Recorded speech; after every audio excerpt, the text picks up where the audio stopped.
We are just a few blocks away from the Washington Convention Center where the president arrived in the last 30 minutes and began speaking. Now, if you were one of the people who chose to drove through this area tonight, well, it is a mistake you will likely never forget to make again. Unless you were in a motorcade Monday night. Getting anywhere fast within a 1-mile radius of Capital One Arena was next to impossible. About 2 hours into driving, with no end to the honking and brake lights in sight. We got out at 11th and L Streets Northwest, where we met Jana Landry from Louisiana. Oh yes, I got long johns on, I got Go Tigers, I have an electric vest, battery pack, and pocket warmers.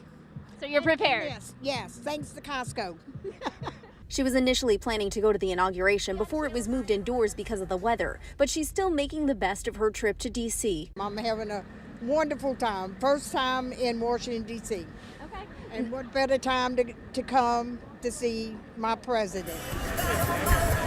As she waited for her Uber, others turned to pedicabs. It's like a crazy busy day. This driver barely had time to chat as he dropped off one customer. All the closures, he said, were making things a bit complicated. But good for business. Of course. He and the other pedicab drivers rushing to pick up crowds of people decked out in gowns and tuxes, shivering as they rushed to get to the various balls and inauguration parties around town. But others didn't even bother trying to catch a ride or drive, like this woman who just walked.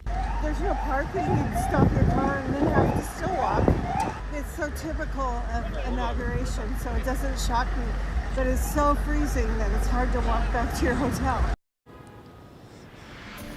Yeah, and just to give you a little more perspective, we are right at the intersection of where 11th Street meets L Street and Massachusetts Avenue. You can see gridlock over here. If you come back over here, you can see drivers stuck in this intersection. And the situation here, if you take a look over here, is that police have both L and 11th Street blocked off, so a ton of traffic through this area, and these road closures are going to continue to remain in effect. So again, try and avoid this area if you can. We will have much more on the road closures and when they expect to open up starting at 4:30 tomorrow morning on Get Up DC.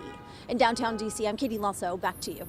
About the only people who seem to like the road closures are people headed to the parties. They Yeah, can no just kidding. walk there, right? Yeah, I made the mistake of driving by the convention center to get home last night. Oh no. And thank you for this visual, Katie, because I will not make that same mistake I'm tonight. gonna reroute. It is All a right. mess.